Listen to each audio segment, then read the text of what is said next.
어떤 비밀은 세월의 무게에 짓눌려 영원히 묻히는 듯합니다. 하지만 아주 우연한 순간 낡은 쇠조각 하나가 굳게 닫힌 진실의 문을 열기도 하죠. 1999년 흔적도 없이 증발해버린 참외밭 노부부, 그리고 8년의 침묵을 깨고 나타난 기괴한 단서. 오늘 들려드릴 이야기는 평범한 농촌 마을을 집어삼킨 서늘하고도 잔혹한 탐욕, 그리고 한 쬐의 알루미늄 파이프 속에 숨겨져 있던 그날 밤의 진실에 관한 기록입니다. 1999년 여름, 대한민국 중부지방의 한 조용한 농촌 마을. 끝없이 펼쳐진 지푸른 참외밭 사이로 낡고 슬레이트 지붕을 얹은 허름한 농가가 한 채 있었습니다. 72세의 박노인과 68세의 최할머니 부부가 평생을 일궈온 보금자리였죠. 두 사람은 다약볕 아래서 굽은 허리를 펼 새도 없이 일만 하던 법 없이도 살 순박한 농꾼이었습니다.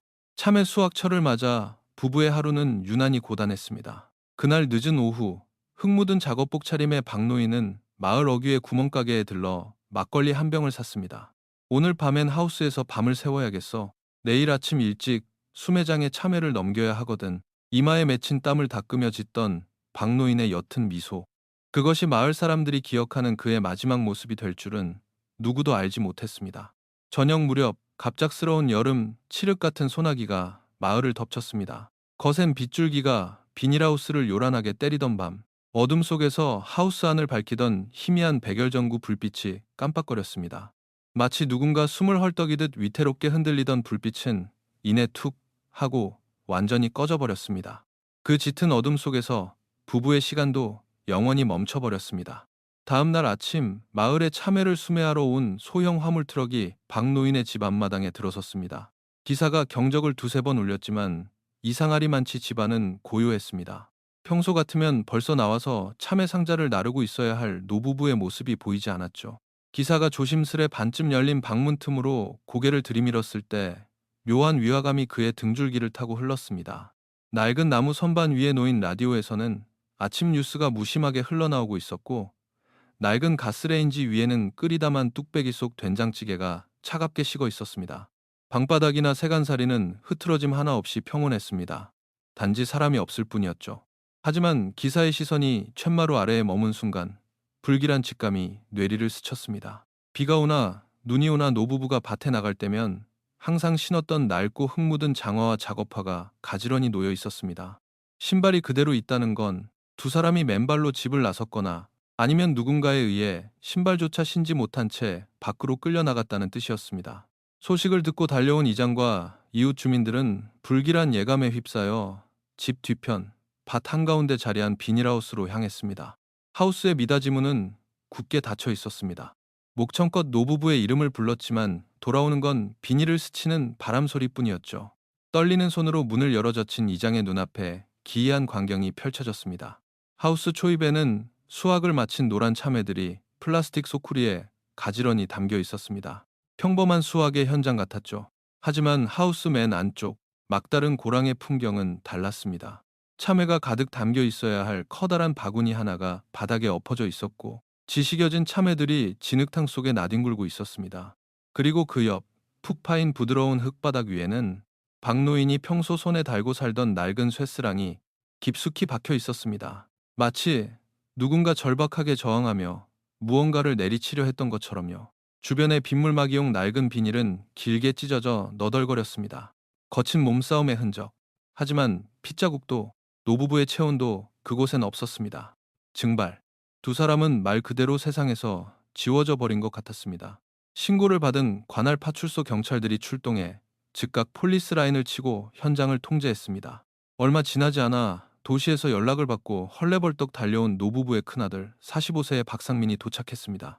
창백하게 질린 얼굴로 비오듯 땀을 흘리며 차에서 내린 그는 부모님의 안위를 묻거나 동네 사람들을 붙잡고 오열하지 않았습니다. 그가 곧장 달려간 곳은 부모님이 사라진 참외밭 하우스가 아니라 텅 빈 안방이었습니다. 숨을 헐떡이며 방으로 뛰어들어간 상민은 미친 듯이 어머니의 낡은 옷장 서랍을 파헤치기 시작했습니다. 무언가를 필사적으로 찾는 눈빛, 이불이 바닥에 나뒹굴고 낡은 옷가지가 흩어졌습니다. 열린 방문 너머로 이 기괴한 행동을 지켜보던 순경의 귀에 낡은 예금 통장 하나를 집어든 상민의 억눌린 욕설이 꽂혔습니다. 시발, 벌써 다 뽑아갔다고? 부모가 실종된 현장에서 장남이 가장 먼저 확인한 것은 부모의 생사가 아니라 통장의 잔고였습니다. 사건의 심각성을 인지한 경찰은 곧바로 상급기관의 강력반을 투입했습니다. 조 반장이 이끄는 형사팀과 수색견, 그리고 수백 명의 기동대가 동원되어 마을 뒷산과 인근 저수지, 갈대밭을 이잡듯 뒤졌습니다. 하지만 야속하게도 흔적은 나오지 않았습니다. 과학수사대는 하우스 안팎을 감식했지만 핏자국 하나 발견하지 못했습니다. 유일한 단서는 하우스 가장자리, 비에 젖은 진흙 바닥에 희미하게 찍힌 커다란 족적 하나뿐이었습니다. 박노인의 발 사이즈보다 훨씬 큰, 정체를 알 수 없는 누군가의 발자국. 조 반장의 표정은 무거웠습니다. 마당 한 구석 헛간에는 박노인의 경운기와 최할머니의 낡은 자전거가 덩그러니 세워져 있었습니다. 방 안에는 두 사람의 주민등록증이 그대로 남아 있었죠. 교통수단도 신분증도 없이 맨발로 노부부가 밤중에 자발적으로 마을을 떠났을 리는 만무했습니다. 우발적 사고가 아닌 누군가에 의한 철저한 납치 혹은 살인, 사건은 점차 최악의 시나리오를 향해 가고 있었습니다. 형사들은 마을 사람들을 상대로 샅샅이 탐문 수사에 돌입했습니다. 동네 사람들은 입을 모아 노부부를 칭찬했습니다. 그렇게 착한 양반들이 없어요. 콩 한 쪽도 나눠 먹는 사람들인데 원한 살 일이 뭐 있겠소. 하지만 평온해 보이던 이웃의 이면에는 늘 그림자가 존재하는 법입니다. 읍내 작은 미용실 원장의 입에서 뜻밖의 이야기가 흘러나왔습니다. 최할매가 요새 부쩍 한숨을 푹푹 쉬더라고요. 파마를 말면서 눈물을 훔치더니 하늘에서 웬 빚더미가 떨어졌다고 가슴을 치면서 죽고 싶다 했어요. 하늘에서 떨어진 빚더미. 조 반장은 즉각 노부부의 금융 거래 내역을 추적했습니다. 그리고 충격적인 사실을 마주하게 됩니다. 실종되기 불과 3일 전 박노인이 읍내 농협에 방문해 평생 흙을 파며 모은 전 재산 3천만 원을 전액 현금으로 인출했던 것입니다. 하지만 경찰이 집안을 샅샅이 뒤졌음에도 그 3천만 원의 현금 다발은 어디에서도 발견되지 않았습니다. 돈 냄새를 맡고 누군가 노부부를 해친 것인가, 아니면 노부부가 빚쟁이를 피해 스스로 돈을 싸들고 잠적한 것인가. 마을에는 부부가 빚을 감당 못해 야반도주를 했다는 소문이 흉흉하게 퍼져나갔습니다. 수사망은 자연스레 가장 의심스러운 행동을 보였던 장남 박상민을 향해 좁혀졌습니다. 조사 결과 상민은 심각한 도박 중독자였고 도시의 악랄한 사채업자들에게 쫓기고 있는 신세였습니다. 조 반장의 매서운 추궁에 상민은 손사래를 치며 극구 부인했습니다. 형사님, 맹세코 아닙니다. 전 그날 밤 도시에 계속 있었어요. 아버지가 제 빚 갚아주기 싫어서 어머니랑 돈 들고 도망친 게 분명하다고요. 하지만 얄팍한 거짓말은 흔적을 남깁니다. 강력반 형사가 실종 당일 밤 도시에서 이 농촌 마을로 진입하는 톨게이트의 흐릿한 방범 CCTV를 확보했습니다. 화면 속 시간은 밤 11시. 폭우를 뚫고 톨게이트를 통과하는 검은색 세단 한 대. 번호판은 비와 흙먼지에 가려 흐릿했지만 차종과 연식, 심지어 깨진 후미 등의 위치까지 상민의 차량과 정확히 일치했습니다. 부모가 사라진 그 끔찍한 밤, 그는 분명히 이 마을에 있었습니다. CCTV 화면을 들이밀자 상민의 얼굴이 하얗게 질렸습니다. 이내 그는 취조실 바닥에 주저앉아 오열하기 시작했습니다. 네, 맞아요. 갔습니다. 돈 좀 달라고 무릎이라도 꿇으려고 갔어요. 근데 밤에 도착해보니 집은 불이 다 꺼져 있고 아버지가 또 몽둥이 찜질을 할까봐 무서워서 그냥 차를 돌려 나왔다고요. 진짜 맹세코, 제가 안 죽였습니다. 상민의 눈물은 처절했지만 경찰은 그를 가장 유력한 용의선상에 두고 수사를 이어갔습니다. 하지만 수사는 곧 거대한 암초에 부딪혔습니다. 시신이 없었습니다. 상민의 차 트렁크에서도 옷가지에서도 핏자국이나 부모의 DNA는 단 한 점도 검출되지 않았습니다. 흉기도 명백한 살해의 증거도 없었죠. 거짓말을 했다는 정황만으로 친아들을 살인범으로 얽어맬 수는 없었습니다. 차가운 겨울바람이 불어오고 앙상해진 참외밭 위로 하얀 눈이 덮이면서 경찰의 대대적인 수색도 점차 열기를 잃어갔습니다. 끝내 노부부의 생사도 3천만 원의 행방도 밝혀지지 않은 채 박노인 부부의 낡은 서류철 위에는 붉은색 도장 하나가 무겁게 찍혔습니다. 미제 사건. 그렇게 그날 밤의 진실은 썩어가는 참외 더미와 함께 영원히 땅속으로 가라앉는 듯 했습니다.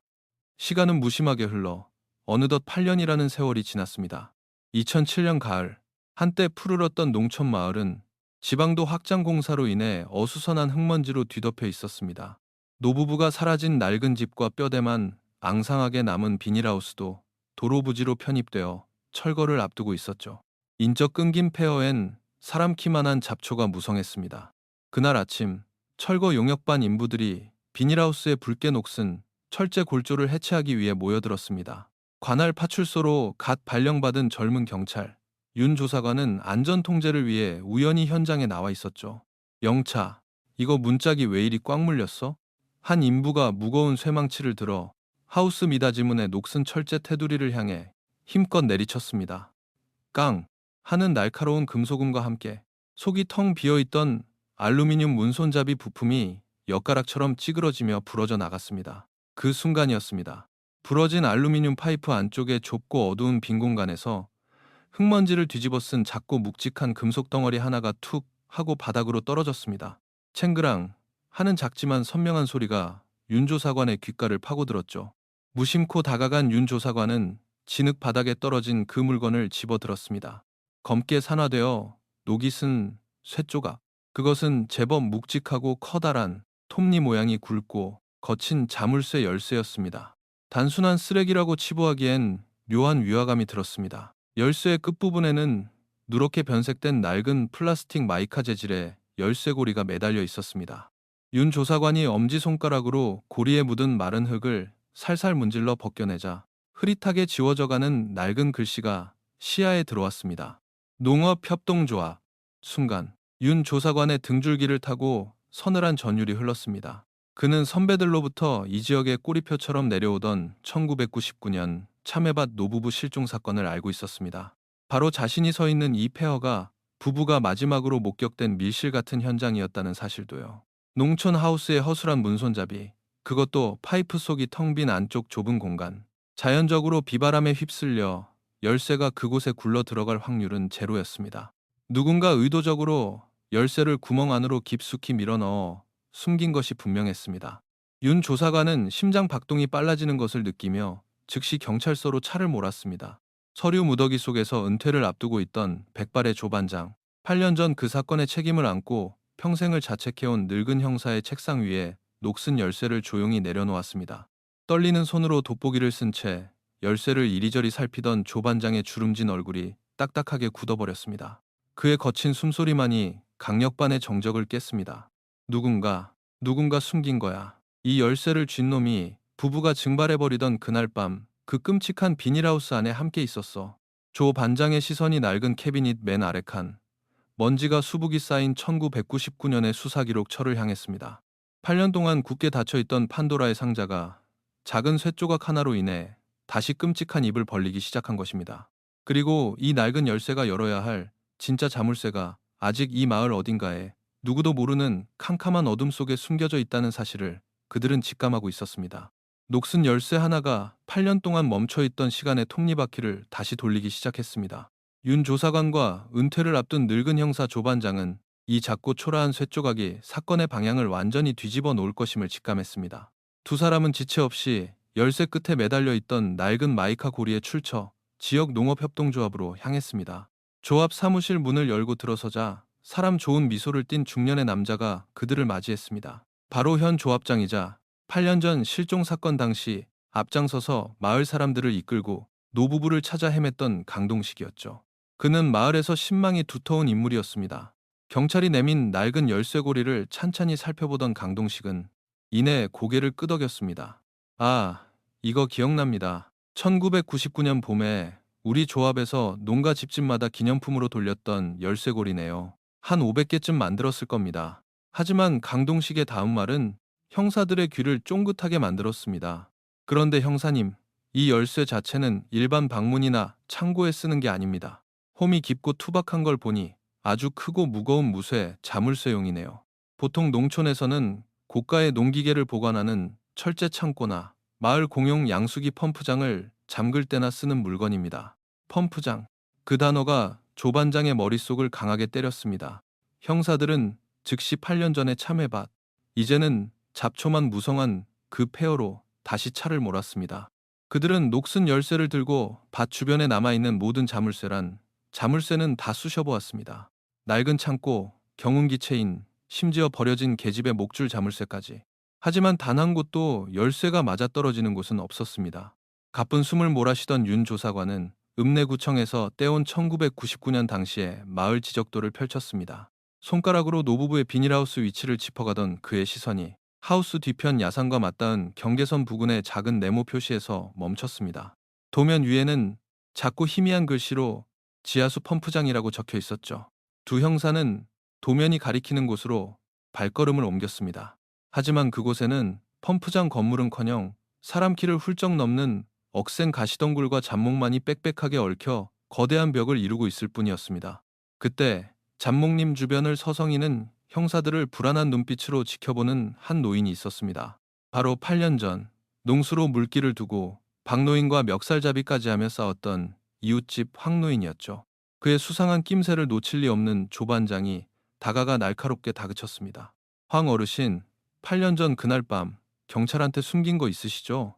겁에 질린 황 노인은 주저앉듯 탄식하며 8년 동안 가슴속에 묻어두었던 비밀을 털어놓았습니다.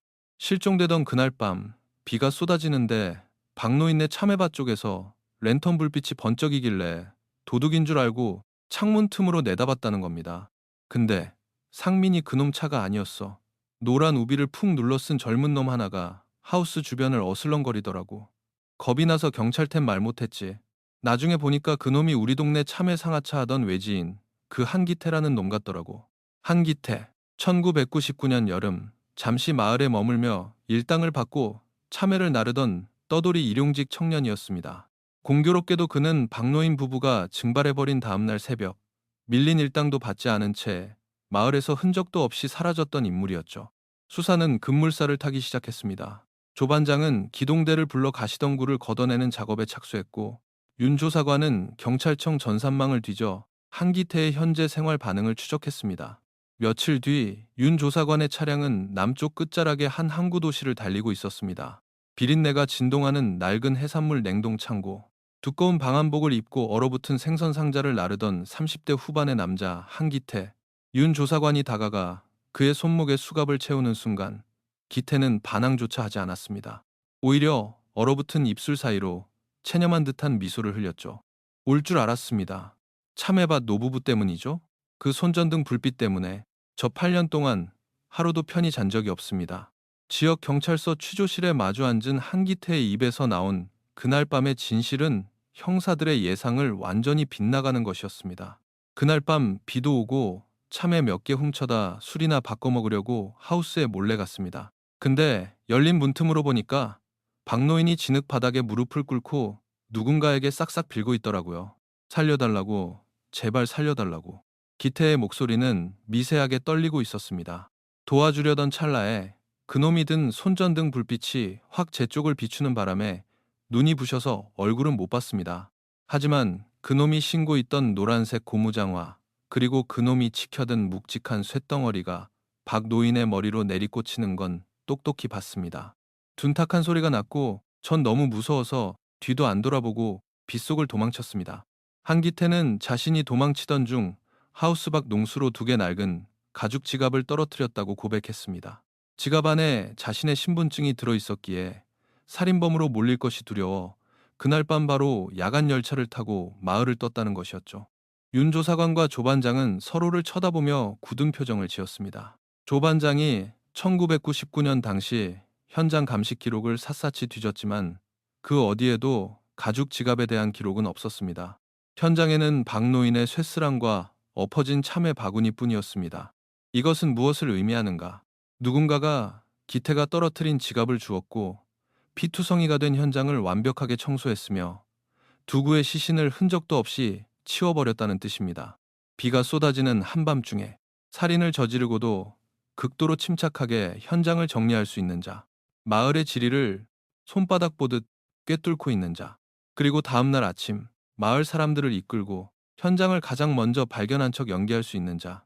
그 순간 형사들의 머릿속에 한 사람의 이름이 스치고 지나갔지만 아직 심증일 뿐이었습니다. 며칠 뒤 참외밭 뒤편 야산의 가시덩굴이 모두 베어지고 흙이 파헤쳐졌습니다. 그리고 그 깊은 땅 속에서 녹슬고 두꺼운 철제 해치가 그 흉측한 모습을 드러냈습니다. 과거 마을의 농업용수를 끌어올리던, 이제는 완전히 잊혀져 흙에 덮여버린 지하 펌프장의 입구였죠. 해치에는 성인 주먹만한 커다란 무쇠 자물쇠가 채워져 있었습니다.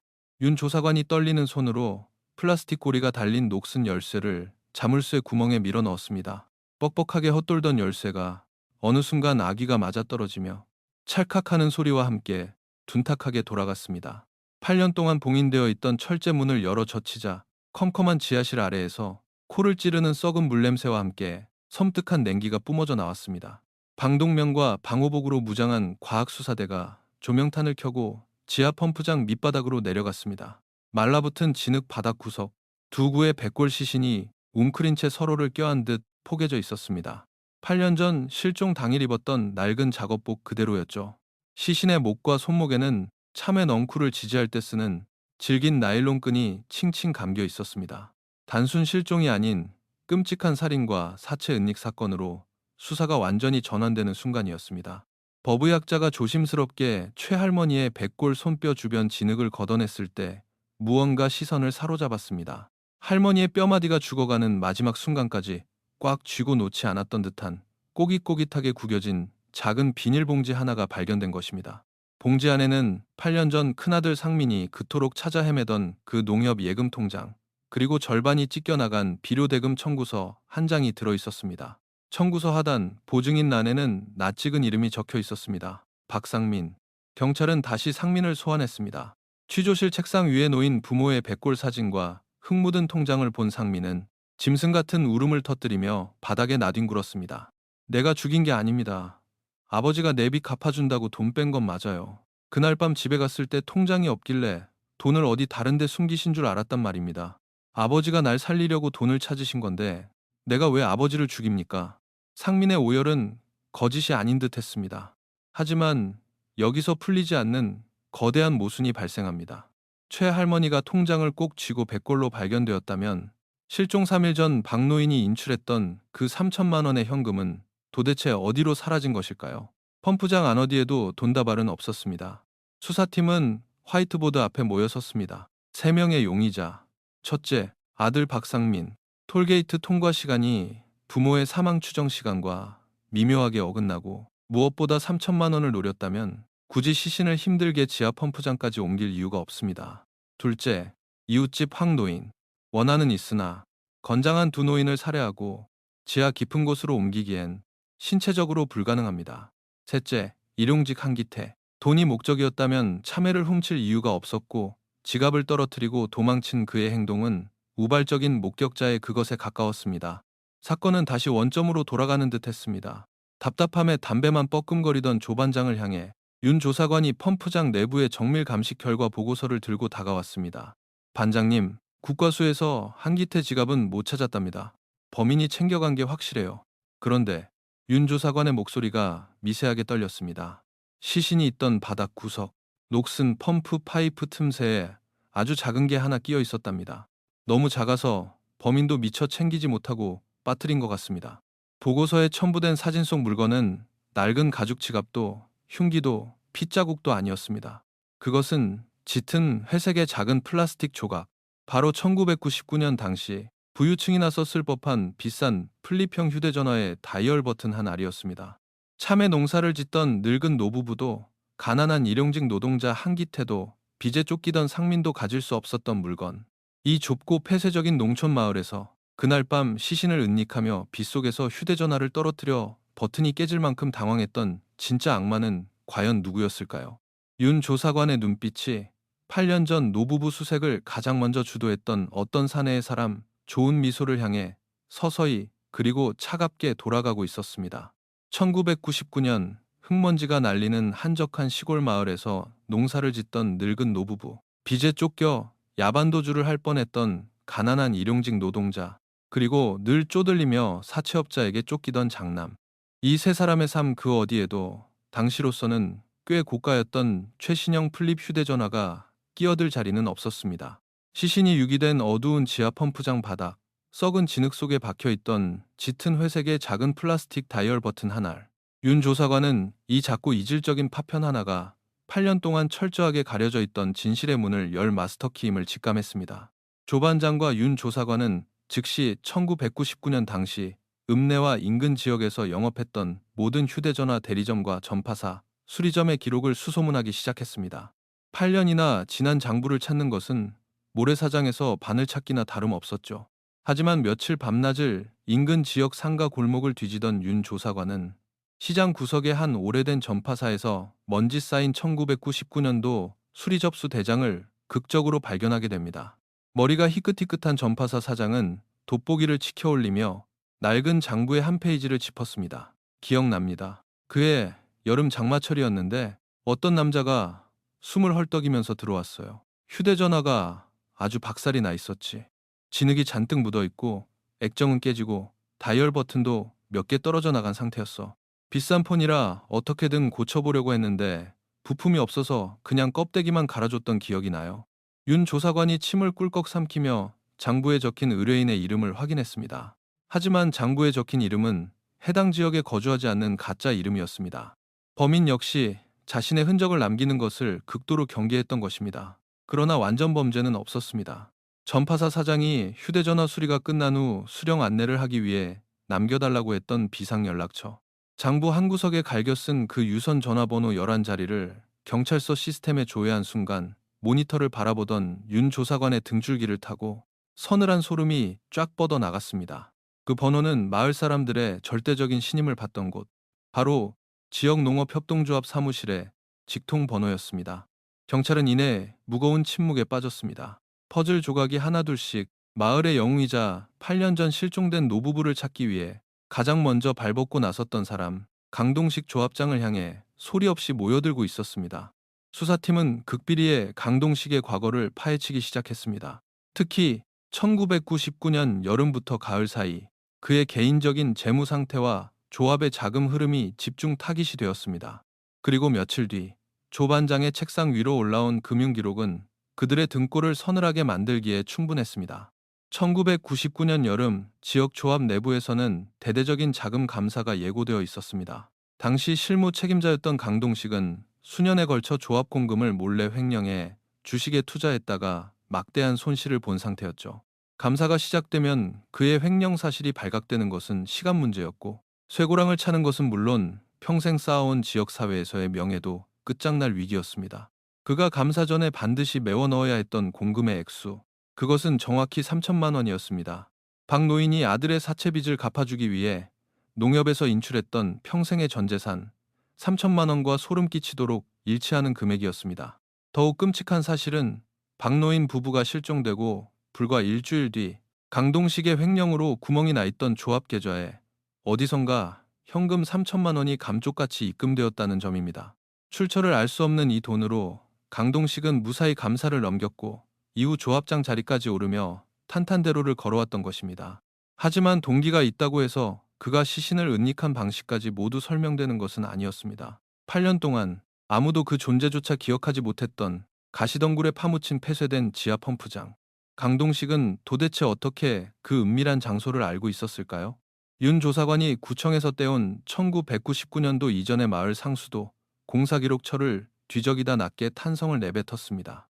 반장님, 1995년에 이 마을에 지하 펌프장이 처음 지어질 때 그 공사 자금을 지원하고 최종 준공 검사를 맡았던 조합 측 실무 책임자가 바로 강동식이었습니다. 강동식은 펌프장의 위치와 구조를 마을의 그 누구보다 정확히 꿰뚫고 있었습니다. 게다가 시설물 관리를 위해 펌프장 입구에 묵직한 무쇠자물쇠를 열 수 있는 예비 열쇠 역시 그가 보관하고 있었던 것이죠. 완벽한 동기, 현장에 대한 완벽한 통제력, 그리고 기태의 지갑을 줍고 현장의 참외 바구니와 핏자국을 밤사이 말끔히 청소할 수 있었던 침착함, 모든 정황이 강동식을 가리키고 있었습니다. 그러나 경찰은 섣불리 움직일 수 없었습니다.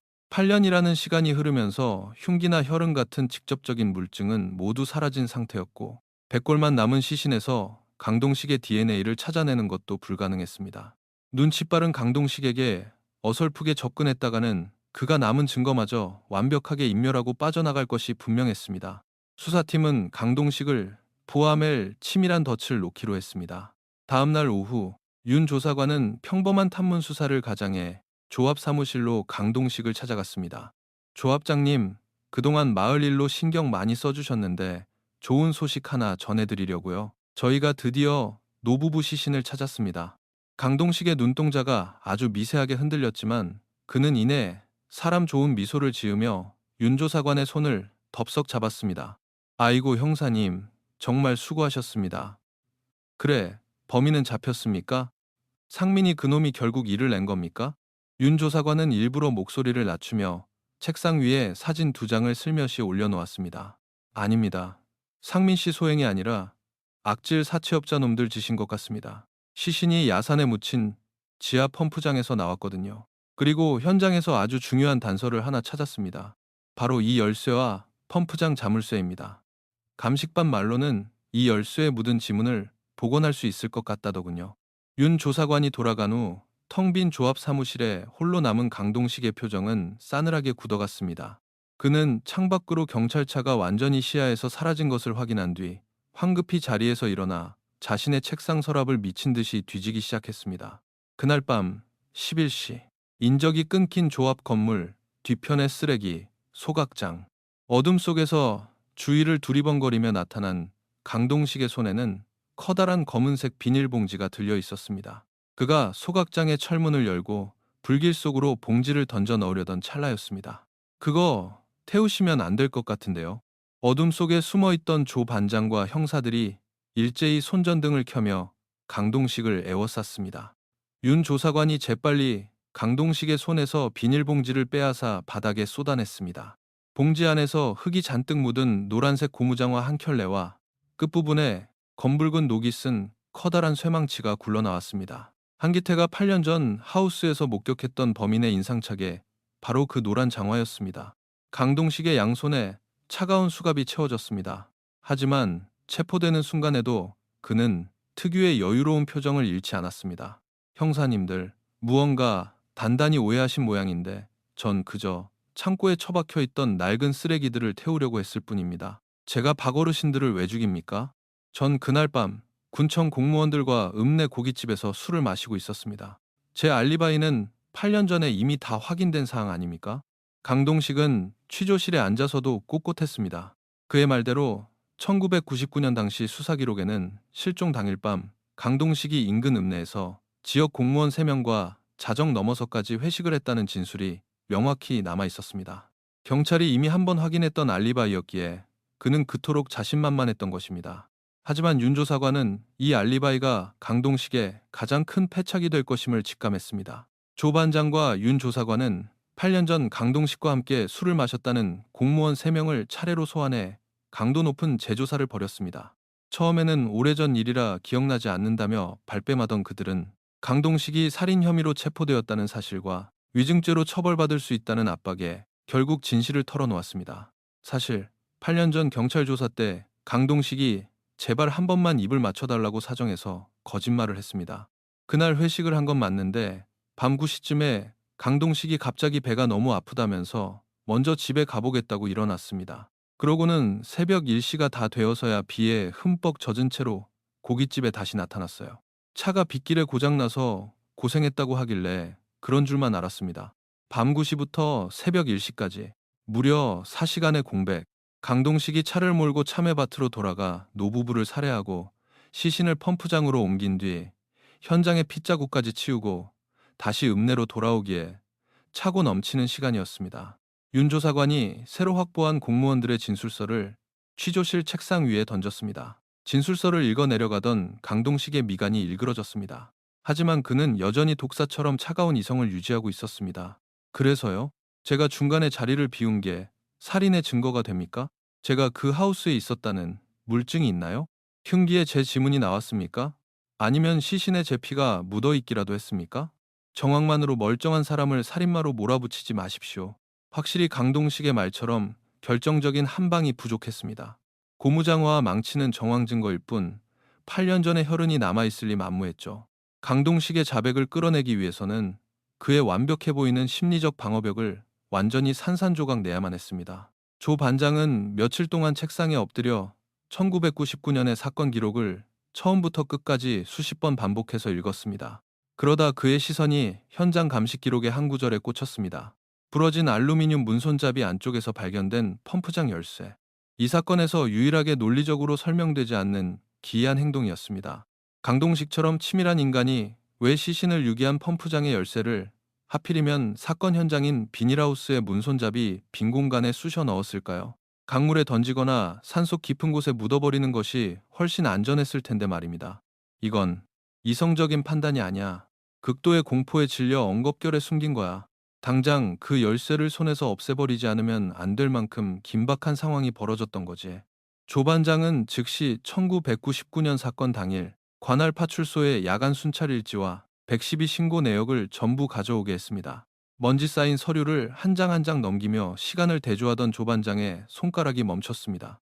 1999년 8월 12일 밤 11시 30분 박노인의 참외밭에서 불과 2km 떨어진 인근 도로에서 음주운전 차량이 전신주를 들이받는 교통사고가 발생했습니다. 당시 신고를 받은 관할 파출소 순찰차 한 대가 경광등을 켜고 요란한 사이렌을 울리며 사고 현장을 향해 전속력으로 출동했다는 기록이 선명하게 남아 있었습니다. 그리고 그 순찰차가 지나간 도로는 박노인의 참외밭을 굽어보는 둑길이었습니다. 조 반장과 윤 조사관은 다시 취조실로 들어섰습니다. 조 반장은 강동식 앞에 야간 순찰 일지 복사본을 내려놓았습니다. 강동식 씨, 당신이 아무리 완벽하게 현장을 청소했다고 믿었겠지만 당신의 그 얄팍한 계산을 완전히 헝클어 놓은 변수가 하나 있었지. 조 반장의 묵직한 목소리가 취조실을 울렸습니다. 그날 밤 11시 반, 당신은 지하 펌프장에 두 어르신의 시신을 던져넣고 덜덜 떨리는 손으로 무쇠 자물쇠를 채웠을 거야. 기태가 떨어뜨리고 간 지갑도 같이 던져버렸겠지. 이제 열쇠만 챙겨서 하우스 안에 핏자국만 마저 닦아내면 끝이라고 생각하면서 비닐하우스로 돌아왔을 거요. 그런데 현장을 치우던 바로 그 순간 밖에서 엄청난 굉음이 들려왔지. 강동식의 눈동자가 흔들리기 시작했습니다. 그의 턱관절에 꾹 담은 힘이 들어가는 것이 보였습니다. 비바람 소리를 뚫고 울려 퍼진 맹렬한 경찰차 사이렌 소리, 그리고 둑길 위를 달리며 하우스 전체를 새파랗고 붉게 비춰대던 순찰차의 경광등 불빛. 당신은 경찰이 누군가의 신고를 받고 현장에 들이닥쳤다고 생각했어. 극도의 공포에 사로잡힌 당신은 당장 손에 들고 있던 그 펌프장 열쇠를 어디든 숨겨야만 했지. 주머니에 가지고 있다가 경찰에게 몸수색이라도 당하면 끝장일 테니까. 윤 조사관이 말을 이었습니다. 그래서 당신은 눈앞에 보이던 하우스 미닫이문, 그 부러진 알루미늄 문손잡이의 빈 파이프 구멍 속으로 열쇠를 미친 듯이 쑤셔 박아 넣은 겁니다. 그리고 숨죽인 채 참외밭 고랑에 납작 엎드려 있었겠지. 하지만 사이렌 소리는 하우스를 지나쳐 멀어져 갔어. 경찰이 온 게 아니었으니까. 당신은 놀란 가슴을 쓸어내리며 다시 열쇠를 꺼내려 했지만 파이프 안쪽 깊숙이 처박힌 열쇠는 아무리 손가락을 밀어 넣어도 빠지지 않았어. 억지로 문을 뜯어냈다가는 부서진 흔적이 남을 테니 결국 당신은 그 열쇠를 그곳에 영원히 방치하기로 마음먹은 겁니다. 펌프장은 아무도 열어볼 일이 없을 거라고 맹신하면서 말입니다. 정확히 그날 밤의 심리를 꿰뚫는 조 반장의 프로파일링에 시종일관 오만하던 강동식의 얼굴이 잿빛으로 변해갔습니다. 그는 이마에 맺힌 땀을 훔치며 마른 침을 삼켰습니다. 하지만 그를 완전히 무너뜨린 것은 증거나 논리가 아니었습니다. 취조실 문이 열리고 한 남자가 붉게 충혈된 눈으로 비틀거리며 들어왔습니다. 박노인의 장남, 상민이었습니다. 8년 동안 빚쟁이들에게 쫓기면서도 부모의 제삿날이면 자신을 찾아와 위로의 봉투를 쥐어주던 사람, 동네에서 유일하게 자신을 사람 대접해주며 부모를 찾는 데 앞장섰던 사람. 상민에게 강동식은 은인이자 남은 가족과도 같은 존재였습니다. 상민은 강동식의 앞다가와 바닥에 무릎을 꿇었습니다. 분노가 아닌 너무나도 깊은 배신감과 슬픔에 짓눌린 목소리가 취조실 바닥을 기어다녔습니다. 조합장님, 우리 아버지 어머니한테 왜 그러셨어요? 우리 부모님이 조합장님을 얼마나 믿었는데 왜 그러셨어요 대체 왜? 상민의 처절한 통곡 소리가 좁은 취조실 벽을 때렸습니다. 철저하게 계산된 위선으로 8년을 버텨온 강동식의 가면이 그 통곡 소리 앞에서 서서히 금이 가기 시작했습니다. 강동식은 차마 상민의 눈을 마주치지 못한 채 고개를 푹 숙였습니다. 오랜 침묵 끝에 강동식이 쉰 목소리로 입을 열었습니다. 형사님, 담배 한 대만 주시겠습니까? 조 반장이 말없이 불을 붙여 건넨 담배를 깊게 빨아들인 강동식은 허공을 향해 길고 탁한 연기를 내뿜었습니다. 그의 입에서 흘러나온 이야기는 경찰이 지금까지 그려왔던 단순한 돈의 눈이 먼 강도살인의 궤적을 완전히 뒤엎는 참혹하고도 비극적인 진실이었습니다. 네 아버지는 돈을 안 빌려준 게 아니야. 강동식의 한마디에 상민은 숨을 멈췄습니다. 형사들의 눈빛도 날카롭게 빛났습니다.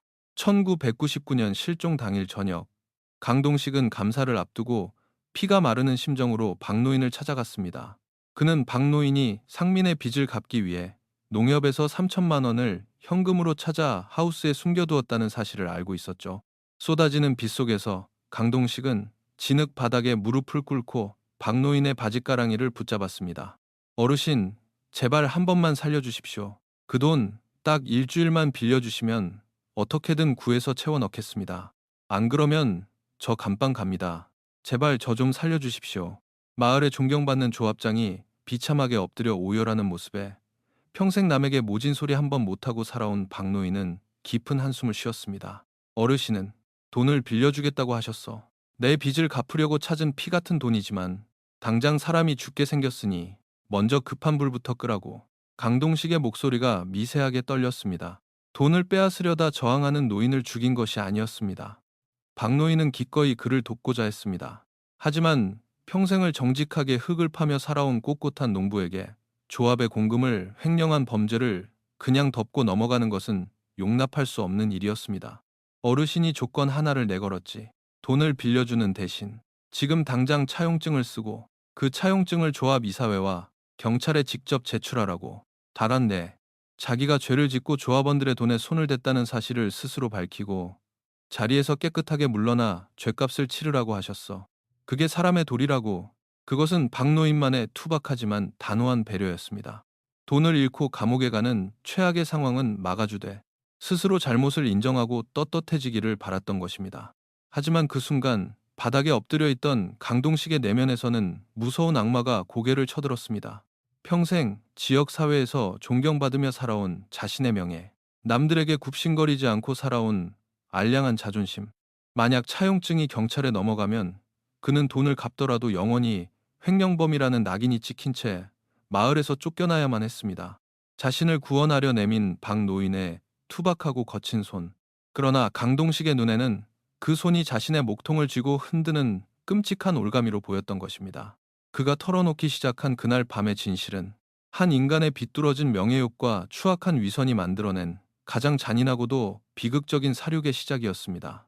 취조실의 무거운 공기 속에서 8년 동안 땅속에 파묻혀 있던 피비린내, 나는 밤의 궤적이 마침내 그 서늘한 맨얼굴을 드러내려 하고 있었습니다. 좁고 서늘한 취조실 안 무거운 정적이 흘렀습니다. 평생을 바르고 정직하게 살아온 늙은 농부의 마지막 선이, 그것은 조합의 공금을 횡령하고 파멸의 위기에 몰려있던 강동식에게 구원의 밧줄이 되어야 마땅했습니다. 하지만 오랫동안 마을의 존경을 받으며 완벽한 위선자로 살아온 강동식에게 자신의 범죄 사실이 적힌 차용증을 쓰고 경찰에 자수하라는 박노인의 단호한 요구는 수용할 수 없는 사형 선고와도 같았습니다. 돈을 갚고 안 갚고의 문제가 아니었죠.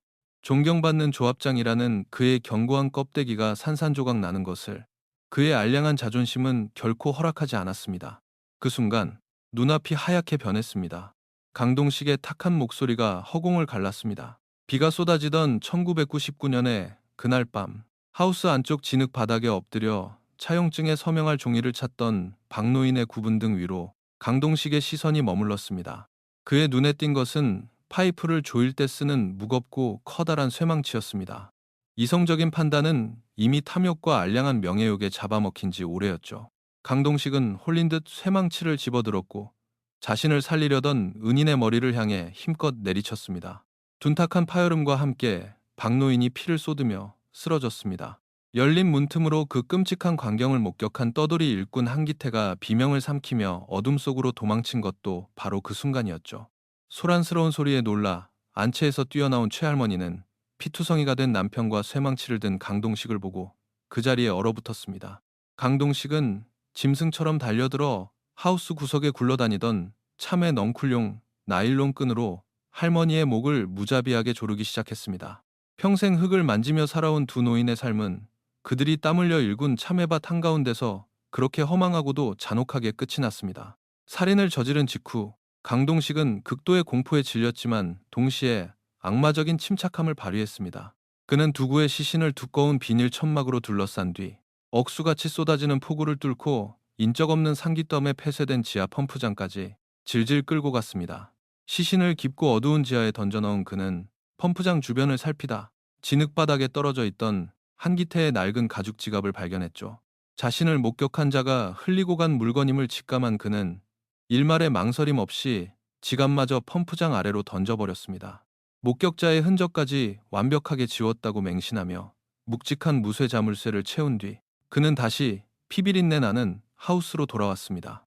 하지만 그가 핏자국을 닦아내고 현장을 치우려던 찰나 멀리서 경찰차의 사이렌 소리가 빗소리를 찢으며 다가왔습니다. 인근 도로의 교통사고를 수습하러 가던 순찰차였지만 도둑이 재발절인 강동식은 심장이 붙는 듯한 공포에 휩싸였죠. 그는 손에 쥐고 있던 펌프장 열쇠를 황급히 하우스 미닫이문에 부러진 알루미늄 손잡이 구멍 속으로 쑤셔 넣었습니다. 그것이 8년 후 자신을 파멸시킬 족쇄가 될 줄은 꿈에도 모른 채 말입니다. 사이렌 소리가 멀어지고 다시 정막이 찾아오자 강동식은 이 참혹한 사건을 자발적인 야반도주로 위장하기 위한 치밀한 연극을 시작했습니다. 그는 노부부의 안방으로 들어가 낡은 라디오의 전원을 켜고 볼륨을 높였습니다. 그리고 부엌 가스레인지에 불을 켜고 뚝배기 속에 담긴 된장찌개를 끓이기 시작했죠. 마치 두 노인이 저녁 식사를 준비하던 중 급한 일이 생겨 급히 집을 나선 것처럼 일상적인 생활 반경의 흔적을 교묘하게 조작한 것입니다. 그는 노부부가 평소 밭에 나갈 때 신던 흙 묻은 장화와 작업화를 눈에 띄지 않는 쳇마루 구석으로 치워버렸습니다. 신발을 신고 스스로 걸어 나갔다는 인상을 주기 위해서였죠. 마지막으로 그는 박노인이 찾아둔 3천만 원의 현금 다발만을 챙겼습니다. 낡은 예금 통장은 도장이 없으면 무용지물이라는 것을 잘 알고 있었기에 건드리지 않았습니다. 다음 날 아침 마을에 노부부가 사라졌다는 소동이 벌어졌을 때 빗물에 젖은 얼굴로 가장 먼저 달려와 목 놓아 울며 마을 사람들을 이끈 것은 다름 아닌 강동식이었습니다. 슬픔에 잠긴 척, 걱정하는 척하며 수색의 방향을 교묘히 틀어버린 그의 위선에 마을 사람 그 누구도 의심을 품지 못했습니다. 조 반장과 윤 조사관은 취조실 책상 너머로 강동식의 얼굴을 묵묵히 응시했습니다. 모든 퍼즐이 맞춰졌습니다. 동기, 수단, 알리바이 조작, 그리고 현장 훼손까지. 하지만 법정에서 이 완벽한 자백을 뒷받침할 8년 전에 피 묻은 결정적 물증이 하나 더 필요했습니다. 강동식이 살인의 대가로 훔쳐낸 3천만 원과 그가 영원히 숨기고자 했던 박노인의 차용증. 수사팀은 즉각 강동식의 조합 사무실과 자택에 대한 전면적인 압수수색 영장을 집행했습니다. 조합 직원들이 경악하며 지켜보는 가운데 윤 조사관은 강동식의 집무실 책상 아래 낡은 나무 바닥재의 이음새가 미세하게 들떠있는 것을 발견했습니다. 쇠지렛대로 마루판을 뜯어내자 습기 차고 캄캄한 바닥 아래 공간에서 먼지가 두껍게 내려앉은 낡은 가죽 서류 가방 하나가 모습을 드러냈습니다. 가방의 지퍼를 열자 1999년 당시 조합의 자금 흐름과 강동식의 횡령 내역이 고스란히 적힌 비밀 장부가 나왔습니다. 그리고 장부의 맨 뒷장 갈피에 끼워져 있던 누렇게 바랜 종이 한 장. 그것은 박노인이 삐뚤삐뚤한 글씨로 직접 쓴 3천만 원의 차용증이었습니다. 종이의 하단, 박노인의 서명이 적힌 자리 위에는 8년의 세월 동안 검붉게 산화되어 버린 핏자국이 선명하게 번져 있었습니다. 박노인은 죽어가는 마지막 순간까지도 자신을 죽이려는 자를 살리기 위해 서류의 펜을 꾹꾹 눌러쓰고 있었던 것입니다. 조 반장은 피 묻은 차용증을 투명한 증거물 봉투에 담으며 깊고 무거운 한숨을 토해냈습니다. 악의 평범함, 그리고 선의가 짓밟힌 참혹한 흔적 앞에서 베테랑 형사조차 말을 잃고 말았습니다. 며칠 뒤 강동식은 포승줄에 묶인 채 지역 경찰서 정문을 나섰습니다. 수십 명의 마을 주민들이 폴리스라인 밖으로 몰려와 있었습니다. 8년 동안 자신들을 위해 헌신한다고 믿었던 조합장의 두 얼굴을 확인한 주민들의 눈빛에는 분노를 넘어선 경멸과 짙은 허탈감이 서려 있었습니다. 누군가 욕설을 내뱉었고 누군가는 그 자리에 주저앉아 오열했습니다. 강동식은 고개를 푹 숙인 채 호송차에 올랐습니다. 윤 조사관은 서류 보관소로 걸음을 옮겼습니다. 1999년에 먼지 쌓인 낡은 캐비닛에서 노부부 미제 실종 사건이라는 붉은 도장이 찍힌 서류철을 꺼냈습니다. 그는 검은색 매직을 들어 그 위를 굵게 긋고 새롭고 선명한 글씨로 고쳐 적었습니다. 참외밭 노부부 살인 사건, 범인 검거. 8년이라는 기나긴 어둠을 지나 마침내 사건이 온전한 이름을 되찾는 순간이었습니다. 계절이 바뀌고 지역 지방법원의 낡고 서늘한 법정에서 강동식에 대한 1심 결심 공판이 열렸습니다. 방청석은 마을 주민들로 발 디딜 틈 없이 꽉 차 있었습니다. 정막이 흐르는 법정 안, 검사는 피고인 강동식의 잔혹한 범행 수법과 철저했던 증거인면, 그리고 8년 동안 유가족과 마을 사람들을 기만해온 악랄한 행태를 차가운 목소리로 낱낱이 짚어내려갔습니다. 강동식의 국선 변호인은 궁색한 변론을 이어갔습니다. 우발적인 범행이었으며 피고인이 지난 8년 동안 지역 사회의 발전을 위해 헌신하고 봉사해온 점을 참작해달라는 기계적인 읍소였죠. 그 순간 방청석 맨 앞줄에 앉아있던 장남 박상민이 천천히 자리에서 일어났습니다. 재판장의 제지도 그를 막지 못했습니다. 수척해진 얼굴의 상민은 강동식을 향해 돌아서며 떨리는 목소리로 입을 열었습니다. 헌신이요? 동네를 위해 봉사해? 저 인간이 8년 동안 양복 입고 거들먹거리며 쓴 돈이 무슨 돈인 줄 아십니까? 우리 부모님이 당신을 살리고 못난 이 아들 자식 살려보겠다고 목숨과 맞바꾼 그 3천만 원이었습니다. 부모 피를 빨아먹고 산 돈으로 봉사를 했다고요? 상민의 목소리가 법정을 처절하게 울렸습니다. 부모님이 돌아가신 줄도 모르고 빚쟁이한테 쫓기면서 저 살인마가 주는 위로금 몇 푼에 고개 숙이고 감사하다고 눈물 흘렸던 제가 제일 멍청한 죄인입니다. 판사님, 저 인간은 사람이 아닙니다. 제발 우리 부모님 한을 풀어주십시오. 상민이 바닥에 주저앉아 통곡하자 방청석 곳곳에서 억눌린 흐느낌이 터져나왔습니다. 깊은 침묵을 유지하던 재판장이 마침내 무거운 나무 둔기를 내리쳤습니다. 피고인은 자신의 죄를 덮기 위해 선의를 베풀던 피해자들을 잔혹하게 살해하고 시신을 유기한 뒤 장기간 철저하게 은폐했다.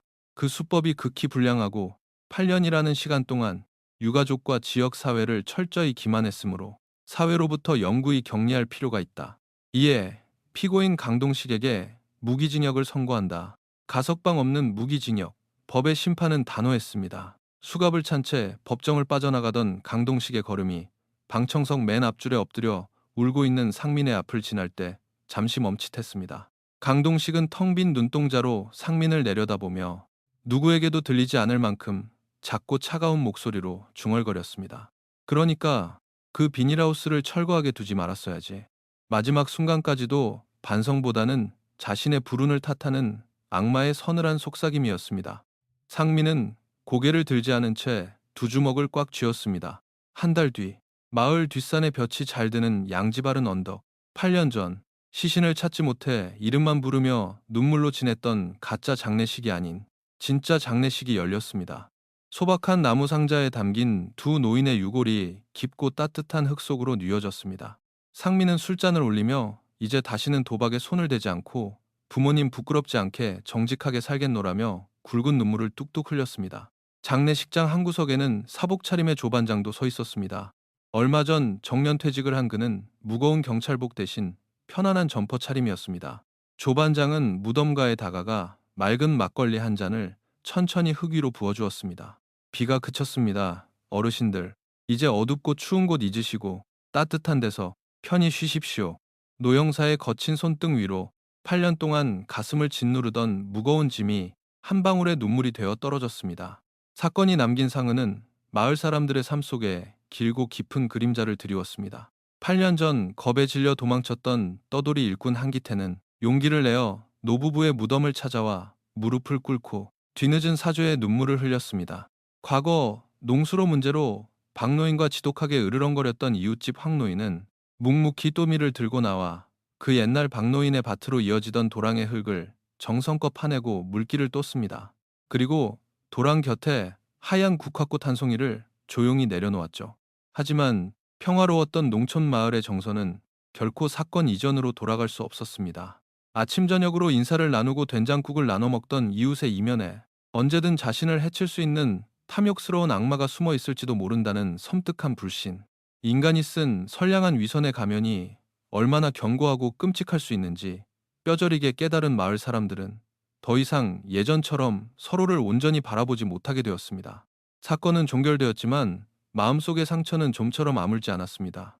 그 무렵 읍내 외곽의 고물상 한 구석에서는 시끄러운 파쇄기 소리가 울려 퍼지고 있었습니다.